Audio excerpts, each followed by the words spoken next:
Mr. President, as one who has taken some interest in the election of presidents, I want to congratulate you on your election to this high office.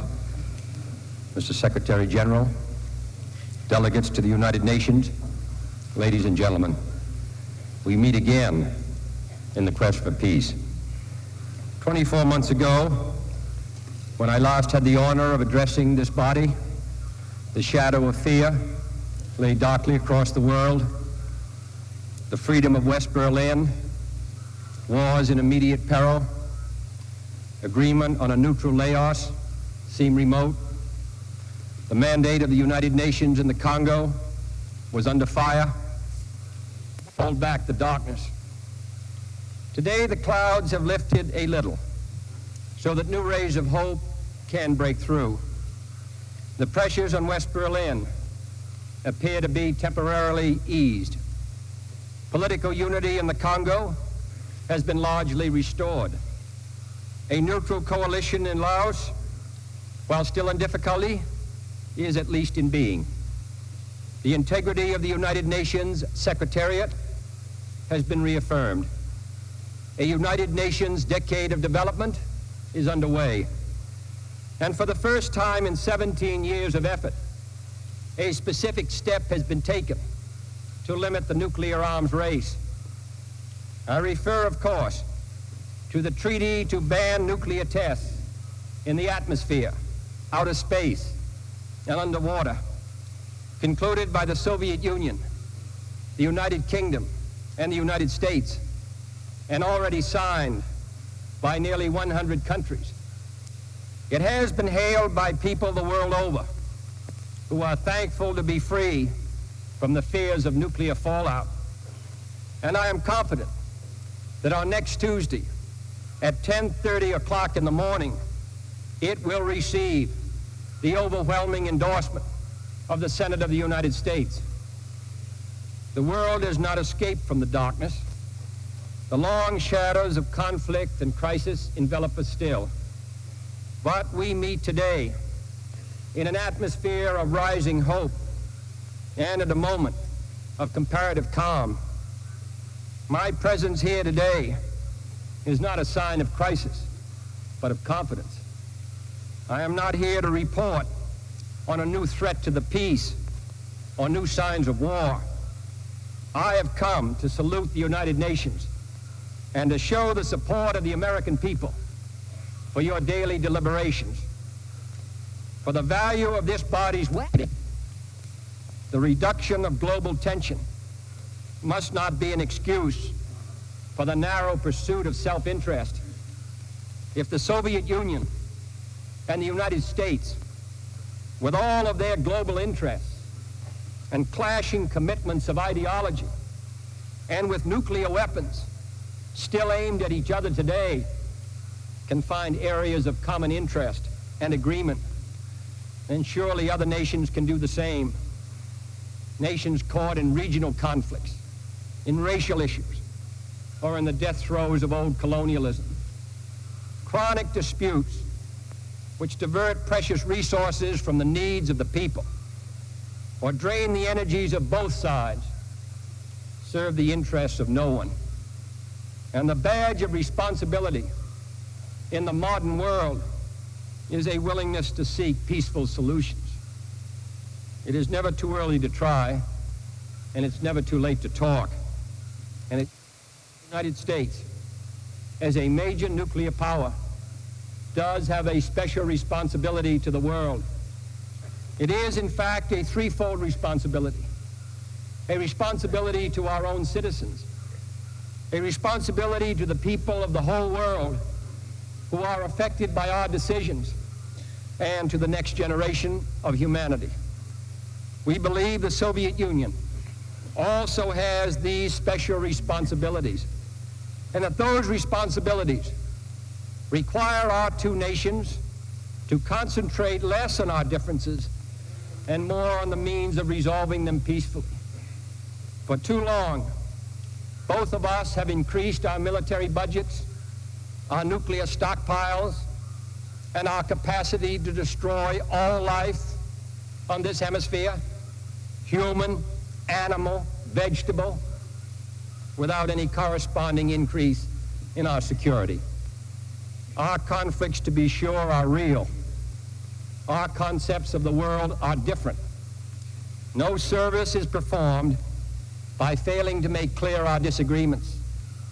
A central difference is the belief of the American people in self-determination for all people. We believe that the people of Germany and Berlin must be free to reunite their capital and their country. We believe that the people of Cuba must be free to secure the fruits of the revolution that have been betrayed from within and exploited from without. Protection of freedom. And our determination to safeguard that freedom will measure up to any threat or challenge.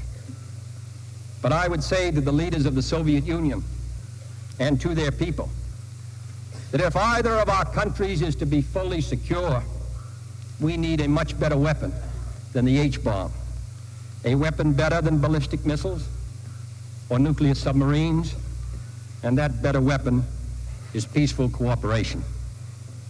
We have in recent years agreed on a limited test ban treaty, on an emergency communications link between our capitals, on a statement of principles for disarmament, on an increase in cultural exchange, on cooperation in outer space, on the peaceful exploration of the Antarctics, and on tempering last year's crisis over Cuba. I believe, therefore, that the Soviet Union and the United States, together with their allies, can achieve further agreements which spring from our mutual interest in avoiding mutual destruction. There can be no doubt about the agenda of further steps.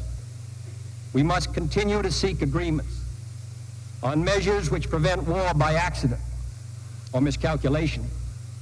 We must continue to seek agreement on safeguards against surprise attack, including observation posts at key points. We must continue to seek agreement on further measures to curb the nuclear arms race by controlling the transfer of nuclear weapons, converting fissionable materials to peaceful purposes, and banning underground testing with adequate inspection and enforcement. We must continue to seek agreement on a freer flow of information and people from east to west and west to east. We must continue to seek agreement, encouraged by yesterday's affirmative response to this proposal by the Soviet foreign minister on an arrangement to keep weapons of mass destruction out of outer space. Let us get our negotiators back to the negotiating table to work out a practicable arrangement to this end purposes. Finally, in a field where the United States and the Soviet Union have a special capacity, in the field of space, there is room for new cooperation, for further joint efforts in the regulation and exploration of space. I include among these possibilities a joint expedition to the moon. Space offers no problems of sovereignty.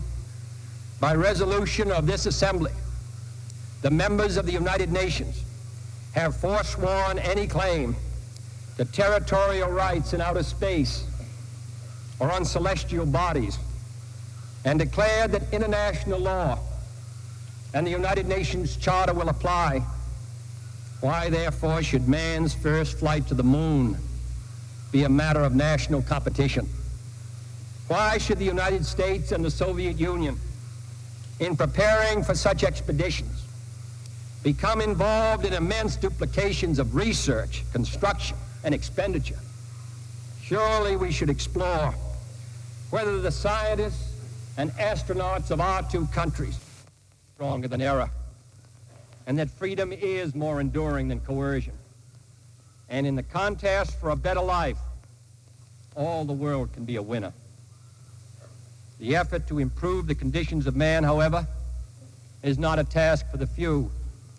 It is the task of all nations, acting alone, acting in groups, acting in the United Nations for plague and pestilence and plunder and pollution, the hazards of nature and the hunger of children are the foes of every nation.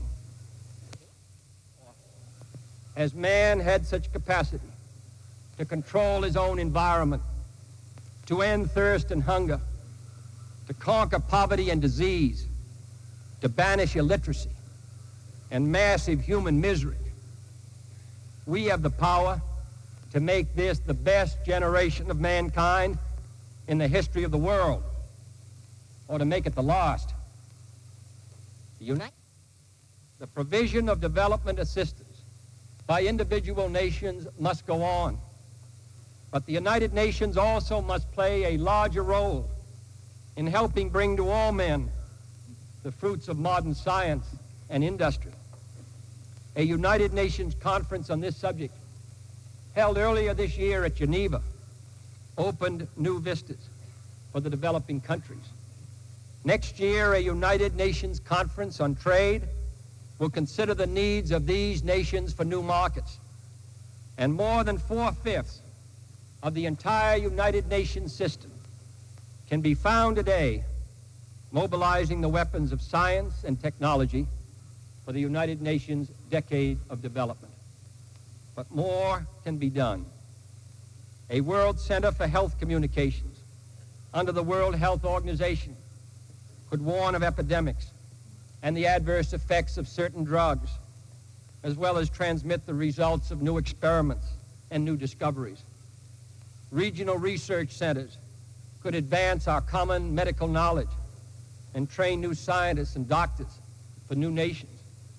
A global system of satellites could provide communication and weather information for all corners of the earth.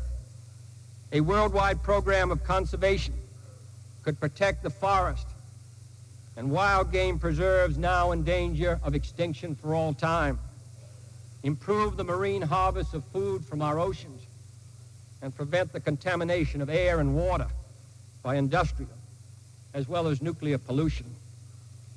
And finally, a worldwide program of farm productivity and food distribution, similar to our country's Food for Peace program, could now give every child the food he needs. But man does not live.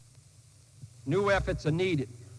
If this Assembly's Declaration of Human Rights, now 15 years old, is to have full meaning, and new means should be found for promoting the free expression and trade of ideas through travel and communication, and through increased exchanges of people and books and broadcasts.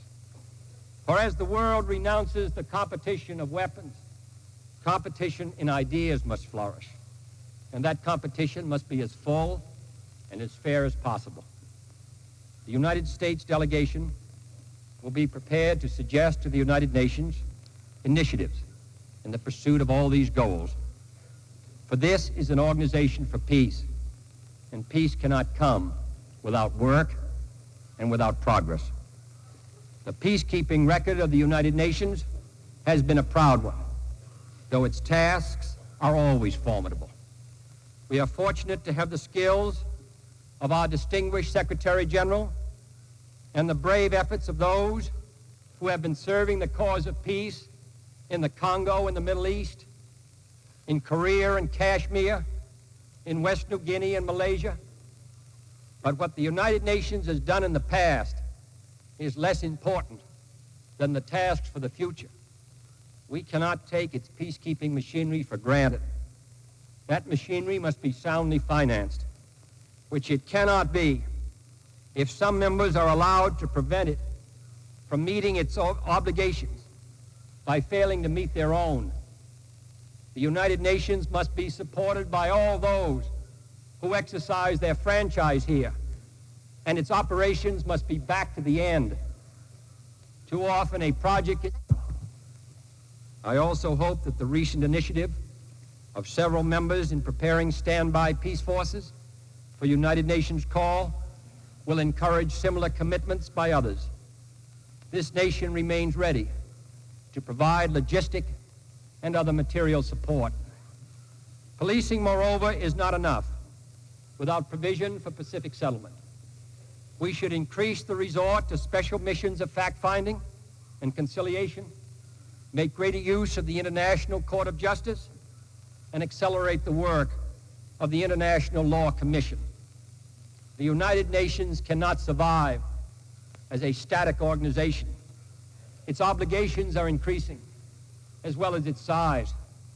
Its charter must be changed, as well as its customs. The authors of that charter did not intend that it be frozen in perpetuity. The science of weapons and war has made us all, far more than 18 years ago in San Francisco, one world and one human race with one common destiny. In such a world, absolute sovereignty no longer assures us of absolute security. The conventions of peace must pull abreast and then ahead of the inventions of war. The United Nations, building on its successes and learning from its failures, must be developed into a genuine world security system. But peace does not rest. 2 years ago, I told this body that the United States had proposed and was willing to sign a limited test ban treaty. Today, that treaty has been signed. It will not put an end to war. It will not remove basic conflicts. It will not secure freedom for all, but it can be a lever. And Archimedes, in explaining the principles of the lever, was said to have declared to his friends, "Give me a place where I can stand, and I shall move the world." My fellow inhabitants of this planet, let us take our stand here in this assembly of nations, and let us see that if we, in our own time, can move the world to a just and lasting peace,